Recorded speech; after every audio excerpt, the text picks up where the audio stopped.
Okay, tonight I'm trying something new. I made it once before without any recipe whatsoever.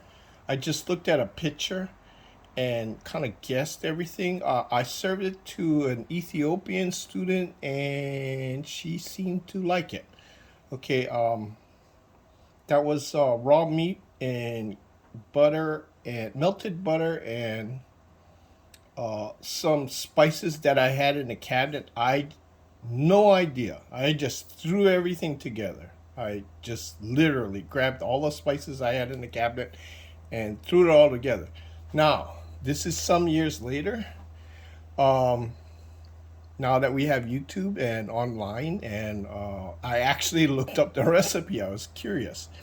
And literally has everything in it. I mean, I can't believe how many spices are in it. Now, we're gonna do. This is the method I do using modern supplies. Okay. One of the reasons is in a lot of countries for authentic types of meals, they go through a lot of trouble to make a product. Okay, and that's tradition. So I'm not talking about tradition. I'm talking about the homemaker that comes home, has 20 to 30 minutes to throw a meal together and get the kids fed. And if one of those kids happens to be an exchange student from another country, well, you know how it can be if they're insisting, oh, you got to cook it for like a whole day and you got to collect, like you got to get a live goat and have it killed and all this other jazz. Now, a lot of these things we can't do here in the States, okay? Even getting a live chicken is a little tricky. So the methods I'm using is for store-bought supermarket items here in the States, or I imagine they have the same thing in Europe and so on. Okay, so this is a quick and simple method. This is the method I go through when I'm developing a quick method recipe. So the I found this on YouTube. The lady was from Ethiopia and she's making her own mom's home cooked meal. Okay, and here's one of the things. Like in every country, every family has their own special deal when it comes to uh, their foods. Now, one of the things I found, like if you go to Italy, every family, especially the large families, I was lucky enough to stay at the Bianca family in the southern part of Italy, and they make their own wine. Okay, so naturally, their wine was excellent, right? So and of course you make it the old-fashioned way. You stomp on the grapes and all this. I guess in Hawaii we have our own tradition of kalua pig or roasted pig. Uh, it's actually earth steamed in an oven in an earthen oven with what do you call hot lava rocks, and it's covered with leaves, and then the dirt's piled on. I mean, it's a whole process. It takes overnight to cook. Okay, now those of you been lucky enough to been to a luau, Hawaiian luau, that pig that they show you that's been roasted over a fire, they don't serve that to you. They show it to you, but they're United States Board of Health won't let them serve it to you. Fortunately, they donate it to a family. Okay, but the meat you get is actually cooked in a regular oven with liquid smoke and rubbed with rock salt. Okay, so it's all an illusion. Okay, so now this lady, she took like 5 onions and chopped them all up and slowly made like kind of like an onion soup. So instead of that, we're gonna use onion soup. Okay, so I don't know how much to use. I'm just making enough for maybe 2 3 pieces of chicken. So I'm just gonna throw in half the bag of onion soup. Okay, and we'll turn on the heat. Okay, so while that's going, another thing is the spice they use is beer. I know I'm not pronouncing it right. Bere. So Berbere spice, and I'm sure, like in Korea, everybody has their own version of kimchi. Everybody has their own version of hot sauce, and even when I was a young GI, we all had our version of Tabasco sauce. Okay, so everybody has their own ideal. Okay, so I'm not trying to make anybody's home cooked meal. I'm sure that if you have a student, they'll probably tell you to add something or take away something, and then tweak your spice mix. Okay, so I'm going to. Normally the spices are ground dry. You know, you take the spices and then you mix it up and you grind it up, and it's powder. It's like a seasoned salt kind of thing, and you just sprinkle it over everything, just like Tabasco sauce. Okay, so in our case, I'm just gonna make enough for one dish, and what do you call? And just enough for like 2 pieces of chicken, or maybe even 1 piece of chicken. Okay, the dish calls for chicken. Now, again, their chicken, they call for a live chicken butchered that morning. They skin it, clean it out, and then they cut the pieces up, and then they have to soak the chicken in water with lemons. So again, I think that's just to remove the excess blood. So we don't need to do that because our chickens are processed and it's already been blooded and everything, and it's all clean. So we don't have to worry about salmonella and stuff like that. Okay, so I went ahead and I just steamed some chicken thighs. I could have. Oh, you can buy boneless chicken thighs already boned because the lady didn't care for the skin, but in my case I don't mind the skin because I need the fat. Okay, so I got this going and I'm heating it up on a small burner, so it's going to be a little slow. Okay, so while this soup is going, okay, so imagine she has like 5 onions and she sits there for 3 hours stirring. I mean, because basically she's a housewife and she got nothing else to do. You know, she doesn't have to go out on the farm or farm anything like that. So she sits there and she just stirs this pot for 3 hours. We can't do that. Okay, guys. Okay. Yep. Neighbor's dog is coming by. Okay, so I'm gonna add, and then they use a lot of body to the onions for the foundation of the sauce. So I'm just gonna add. I added 1 onion, and compared to her 5 onions, I'm just gonna add 1 onion, and I'm not gonna cook it for 3 hours. I'm just gonna have it cook on this. Okay, I think this stove is a little too small. Let's move to the bigger guy. Okay, so let's move this down.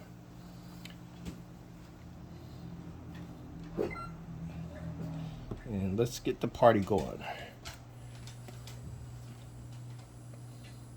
Okay, so we got that going.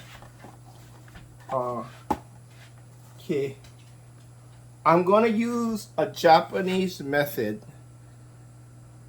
because they asked for the eggs. There's eggs added to the dish. They asked for the eggs to be added last, but in order to get the sauce into the eggs, they serrate the eggs with a knife. Now, the Japanese style is, taking from another culture, is they just put the eggs in and let it soak. And let it soak in the sauce. So it'll soak in, literally. It'll really absorb everything that's in there. Okay.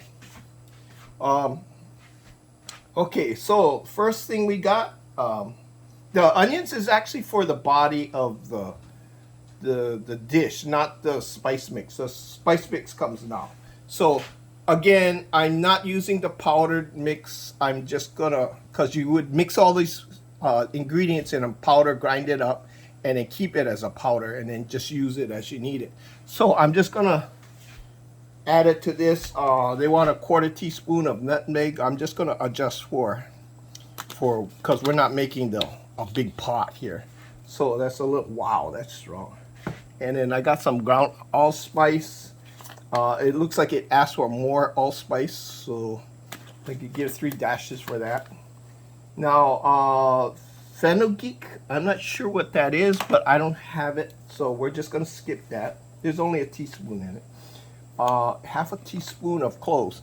I don't have any ground cloves, so I'm just gonna take some cloves. We'll probably fish them out later. Okay. Okay. Wow, that's a really strong.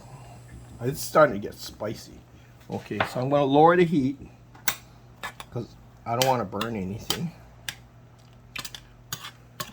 Okay, so we're not even halfway through the ingredients. Okay, now tablespoon of cinnamon. Now cinnamon, when you use a lot of it, it gets pretty hot. So I'm just gonna, and I'm not a big fan of a lot of heat, but anyway, but it looks like 1 tablespoon, so I'm gonna give it like 4 dashes. Okay, so that's enough for this dish. And I notice a lot of spices are very similar to pumpkin pie spice. So if you wanted to, like a shortcut version, you could probably just use pumpkin pie spice. Okay, so turn up the heat again. Okay, cinnamon. Now cardamom. I don't have. Ginger. No, there's quite a bit of ginger. There's 2 tablespoons of ginger. I'm just gonna, and I don't mind ginger. I like ginger, so you know what?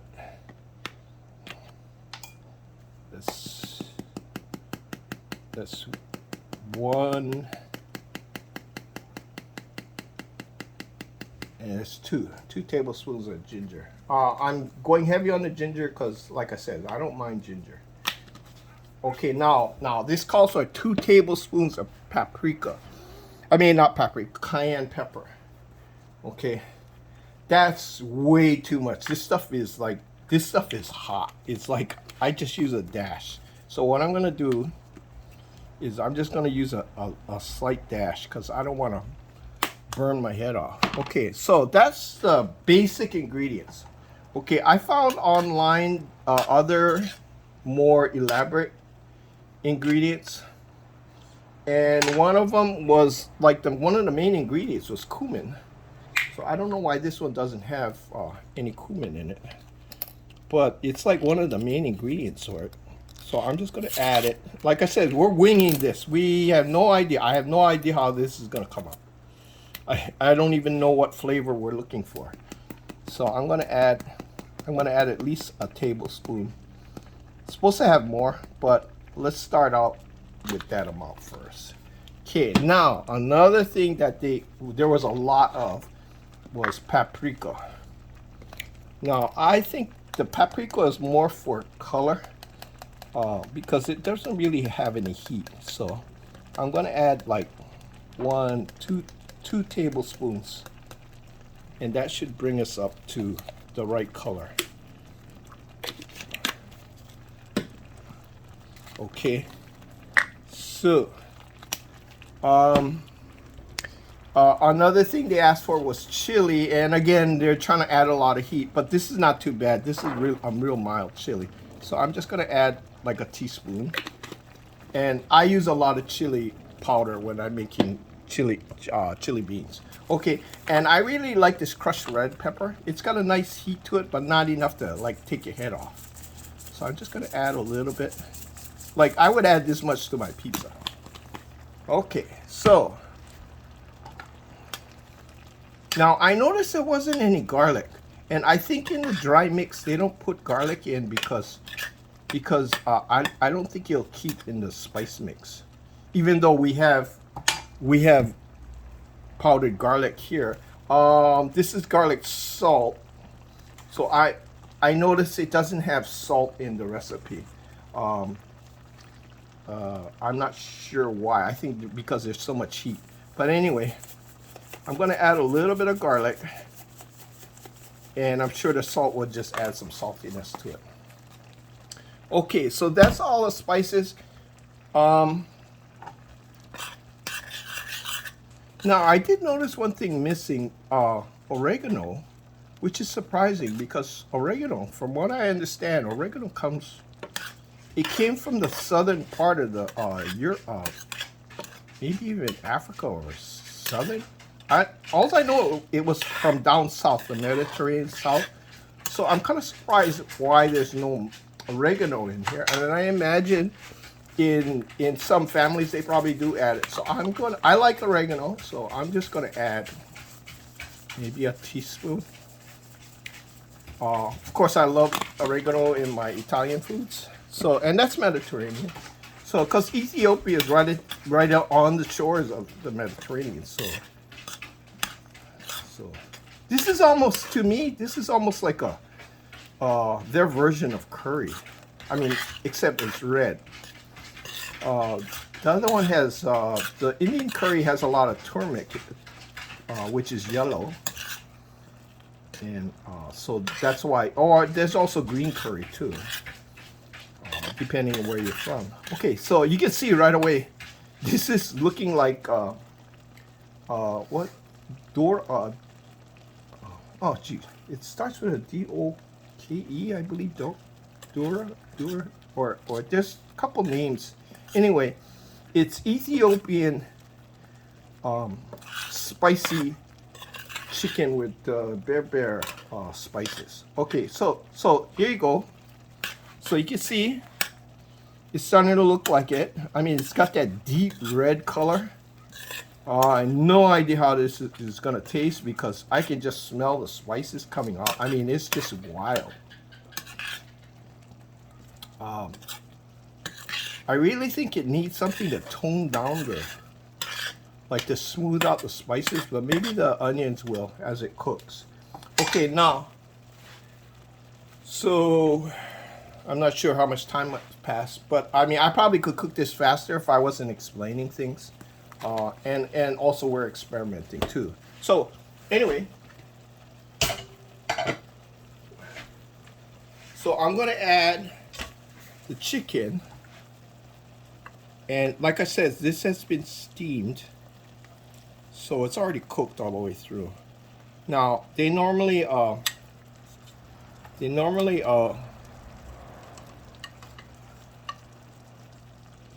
the lady in the video took off all the skin. She did leave the bones in.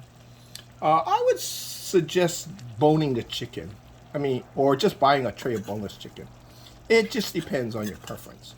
Okay, now they're eating this with their hands, and with a flatbread. So obviously the chicken has to be very tender. If you're breaking it apart with your hands, you're not using any utensils. Okay, so and she said you can thin out the sauce with a little chicken broth, which is what we're doing here. I got from the steamed chicken. I'm just gonna add a little bit.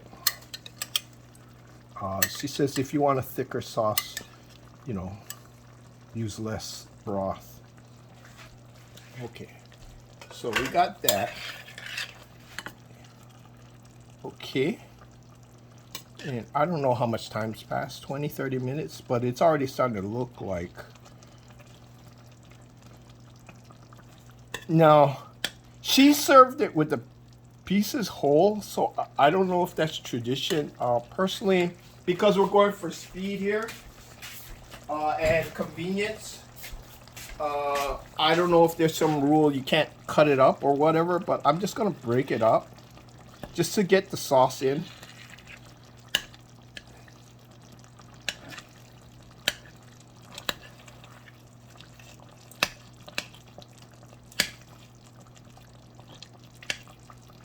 Okay, and as you can see, the chicken's completely cooked. Okay, so now granted, if you wanted a stronger, well, I'm not sure if cooking it any longer. I mean, if you got raw chicken, of course you got to cook it longer. But at this point, the sauce is so strong, you don't really need to keep it in the sauce for like 5 hours. You know, it's just, that's ridiculous. I mean, you look at it, it's only been in there like 3 minutes, and it's already saturating the meat already. You know, so again, because we're using modern supplies and modern techniques, you know, you look at the eggs now, the eggs have been soaking in the sauce all this time. And I'm sure if I break one open, it'll be completely, well, not all the way through, but certainly deep enough to make a difference. Okay, so our sauce is nice and thick. Okay. And then at the last moment, now they use ghee. And one of the reasons why they use ghee instead of fresh butter is you can't get fresh butter. So in order to preserve it without refrigeration, they turn it into ghee. Now, from what I understand, in the Ethiopian area, they don't use ghee. They use something called clarified butter, which I don't know. I thought it was the same thing, but apparently they add spices to their clarified butter. So in our case, we can use fresh butter because we have refrigeration. And I like the added creaminess of the fresh butter. Okay, so we're gonna add the fresh butter. Actually, they call for more butter, but I don't want to overload the fat. Okay. Obviously, chicken is low in fat, but you know, and even when you add the skin, so we got this, and this will be almost like a bechamel. Oh, we gotta fish out the cloves. So while we're waiting for the butter to melt, I'll grab the cloves. It's done its job. Don't really want to bite into any cloves. That will really set it. I mean, then you just have a mouthful of cloves. Okay. Oops. Is there one there? Yeah, there's one right there. Interesting how it pops out. I guess that's that unique clove shape. I remember when my mom made ham, smoked ham, she would always put cloves in the skin of the ham, and I'd sit there and take off all the cloves after it comes out of the oven. Okay, so as you can see, okay, butter is completely melted. Okay, and the gravy is nice and thick. Like I said, I have no idea how this is gonna taste, but we'll give it a check. We'll give it a try.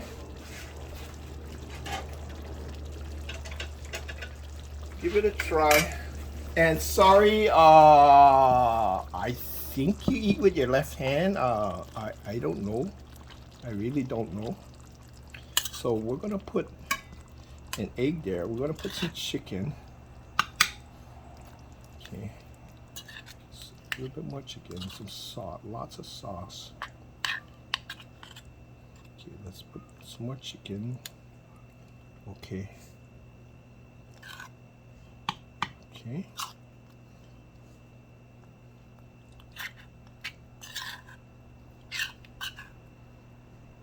Okay. Again, sorry, I don't know how to eat that way. I've never eaten that way with my hands. I mean, now why we eat with our hands, but we kind of just dive right in. You know? So, and I'm using Carb Smart Carb Balance Mission flour tortillas. Flour tortillas. I believe they use. They're supposed to use sourdough, flatbread, but I imagine you could find sourdough tortillas around.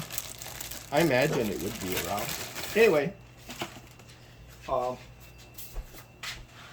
yeah, it looks hot enough. So again, sorry, I don't know how to do this kind of stuff with my hands. Like I saw her.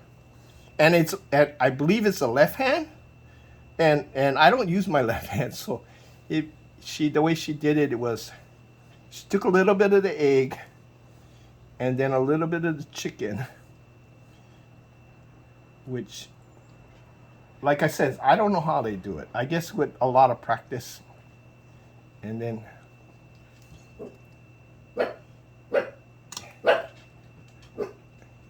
let's see.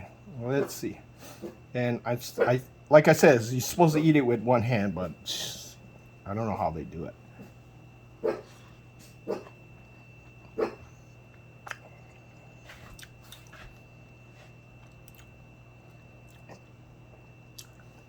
Wow, that's actually, I thought it'd be a lot hotter. Oh, it's good though. I thought it would be a lot spicier. I think what happens is when you put in the butter, it kind of tones down the. Remember, I was saying that it looked like it needed something to tone down the spices.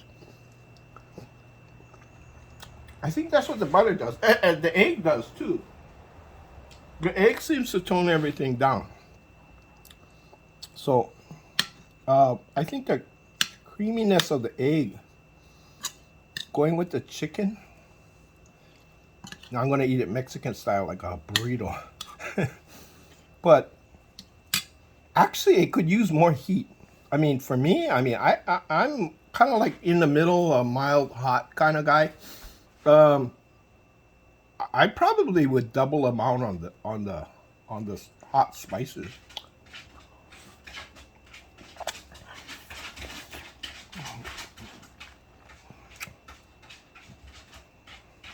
It doesn't need any salt.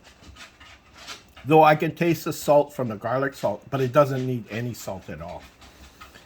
The spices, there seems to be enough spice flavor to overcome the need for salt.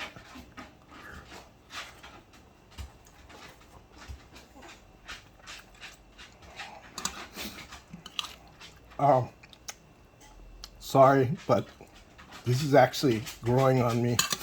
I mean, this is the first time. Well, technically second time. The first time was totally, I had no idea. And even today, I don't. I mean, at least I looked up some information. Starting to sweat.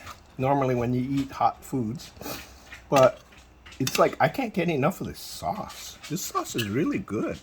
I'm surprised. I thought it would be like, oh wow, that's too spicy. But okay, it's gonna get messy here.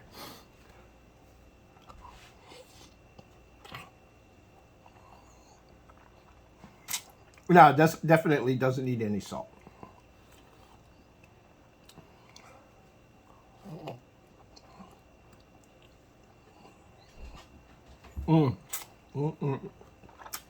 Okay. As they say, finger licking good. I like it with the skin. The skin adds a nice. The skin is normally gelatinous, you know, especially in this method, but it adds a nice texture to the coarseness of the chicken, and then you have the tenderness of the skin, and then also you get all the oils from the skin, the fat from the skin, which tones down the spice.